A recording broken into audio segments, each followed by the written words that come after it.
What's good, nerd? So I basically had it when trying to do all this like digital detox or like declutter your life or that kind of thing.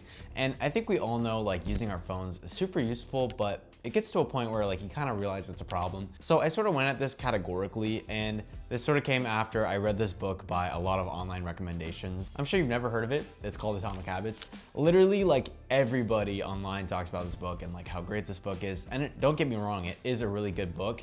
But I think what I took from it was a little bit different than what I've seen online. And it's mostly about like changing your environment and stuff and how we're creatures of habit, which I mostly agree with. But I think that everybody sort of gets this wrong when they're talking about like digital minimalism, I guess you can call it. I kind of hate that word, but I guess that's the best way to explain what I'm talking about here. And so I've seen a huge push from people to start using physical items again.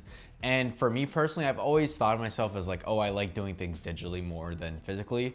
But you know, as I'm getting older now, I think I realize I do like using analog products a lot more as well. And especially with how social media has gotten recently, where it feels like you just cannot stop scrolling. And if you're interested in that, I actually have a video about the psychology behind that, or you can subscribe because I talk about topics like this all the time. But in this video, I want to talk about the apps that I deleted and replaced with actual physical items that have helped me sort of get away from that. I guess you can call it an addiction. And I feel like there's one tool that I did use digitally that actually has helped me a lot, and that's called Refocus. Now, this video is not sponsored. I don't even have enough subscribers to be sponsored by anybody, but Refocus has really helped me, like in terms of, and you don't have to pay anything. You can use the free tier. It works super well.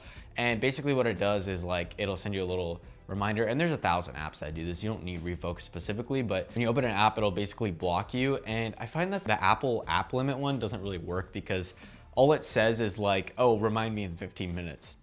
And I feel like that is not enough of a blocker to actually get me to stop it, because of course I'm gonna click that button if I wanna open it. But if I have to go and reopen the other app and then say how long I wanna use the app for, I feel like that actually does help me a lot. But apart from that, I want to talk about the actual digital tools that I've used to replace this with. And I know that this is not just me who feels this way. I mean, you can look it up on Google Trends. This has slowly been growing over the last 5 years. And I feel like the curve has sort of gone with how addictive these apps are getting. Like before they were a lot less addictive, but now they're getting more and more and more addictive.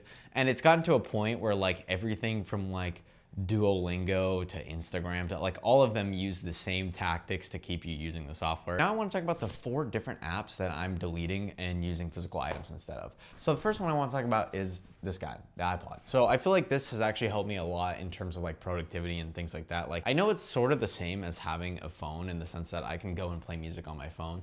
But what I really like about this is that there's not 1,000 different songs for me to choose from or YouTube videos to play in the background. It's just whatever I have downloaded on here. So it really does give me a lot more enjoyment with my music because there's no cue on here. Like you can't say like, oh, I wanna play this song and then play the song after. Because I found that when I'm like working or doing something else and I want music on in the background, a lot of times I'll put on music and then I'll go to like switch a song where I wanna hear a song. But then I go on YouTube and then I'll watch YouTube. Like it's these rabbit holes that you fall into. And I feel like with this, you don't get any of that because it is impossible to get any of that. So I have other things downloaded on here as well. You can download like podcasts to this thing and music to this thing. But if you want to see how I download music to this thing and copy my Spotify playlist straight over to this, be sure to check out my short because I got a video about that. But honestly, this thing has just helped me a lot. It's nice that I have this like speaker system. It's a really nice speaker and you can get it for super cheap because it's pretty old. And you just plug the iPod straight onto that thing and you can just play whatever you want straight into the speaker. And it's nice because it's sort of like you set it and you forget it. Like I'll lean over and skip a song every once in a while, but you don't really need to mess with it. And it's really helpful if you're trying to focus on what you want to work on right then. Because I feel like if you have one device that has all your apps on it, and this is going to be a constant theme in this video, but one device that has all your apps on it has such a higher potential to distract you. And like, sure, it's more convenient, but that convenience is actually, I think, what destroys your productivity. Also, what's great about this is a lot of the times, like I only have 2 playlists downloaded on here. Most of the time I actually like to listen to albums all the way through on this because it does give you a little bit of inconvenience to like skip through albums and stuff, but you're actually getting the full listening experience of an album. And the other pro to this is that you can quit Apple Music and Spotify and still have all your music digitally as well. Because if you're downloading, and for this thing, you do need to download the physical MP3 files, or you can mod it and put like FLAC files on there if you want higher quality audio. All that music stays in your Apple Music library. So you could actually use Apple Music without ads and just use straight from your library, which I think is a really great feature because that means that you could basically cancel all your music subscriptions and your songs are gonna stay there forever because they just mirror whatever's on your desktop. And you're still getting that same experience of having a streaming service because the look, the feel, all of it's identical. I think the only downside is like if you're in a car or something and somebody's like, oh, can I cue music or play this song? Like then you do miss out, but you can just play it on YouTube. The next app that I got rid of is, I wanna say social media in general, and I replaced it with this thing. So this is the Snazzy Labs recommendation. It's called the XTE Ink, or I just call it the X-Tink. It's pretty cool. It's a little e-reader, but I think the biggest pro to this is that you can stick it right on the back of your phone. And what is so great about that is like a lot of people say that you should like read instead of scrolling through your Instagram feed or whatever. And again, we're creatures of habit, like Atomic Habits talks about. So a lot of times it's like, oh, I have to go find a book to read. And then like, it's just such a hassle to pick up the book as opposed to like go on Instagram or something like that. And if you really think about it, you're kind of doing the same thing. Like, especially if you're on like something like Twitter, you're just reading a bunch of random posts and seeing like a bunch of random photos. Now, obviously there's a lot more, I guess, quote unquote engagement with that. But if this is right on the back of your phone, then it's super easy to use. And I actually flashed Crosspoint on here, which is a different software, but it's open source. So a lot of people get different softwares on here. I even saw like some people are using it for like ID cards and things like that. But it's just super nice that you can carry it with you. It basically never dies. And one feature that I really like about this Crosspoint software is that I don't have to go and pick a book every time. It has the book that I'm reading straight at the top of it. And I think that actually helps a lot too, because it's the same as if I click into an app. Because if I click into an app, I don't actually have to make the conscious choice of like, oh, do I want to read this book or this book? It's just whatever book and progress I have right at the top. And so I do have a lot of books, like physical books, and like at night, it kind of hurts my hand to read if you're reading it for like a long time and holding the book like above your face like this. So I think this really is a pro for that, because you can basically get any book you want for free on this thing. Now, I'm not gonna show you how to do that, but there's tons of different ways that you can get books for this thing. And you could put like all kinds of different stuff. You could put like PDFs on here. Basically, this thing has really filled, I guess you could say, the quote unquote void of like not having like an Instagram or like TikTok or Twitter, whatever you want. Like, I just flip my phone around and it's right there. It's sitting right here. Now, the only downside to this, I will say, is when it's on your phone and you have your phone like this, there's really no way to put your phone down because I don't want to put it on the screen. But that's my only con to this thing. I mean, it's been super great, and it did take a month for them to ship it to me, which I thought was a little bit of a long waiting time, but you can get this thing anywhere from like $20 to $70. Like if you go off their website, you get it for $70, but if you go on Alibaba, I've seen it at like, and I've seen it really popular on social media now. Like a lot of people are talking about it on Twitter, and yeah, I mean, the hype is valid. It's pretty nice. It's super simple. So I think when you first get it, you're sort of expecting like almost like a phone experience, but it's not. It's definitely not that. It's actually more like a book, I think, than a phone. But yeah, this thing's great, super light, and super easy to carry around in your pocket. So I would really suggest getting one of these and trying to switch away from social media by using this. Now, this one is kind of not really a tech device or a device at all, actually, but I stopped using Duolingo and Babbel because I didn't really find myself learning really anything through them.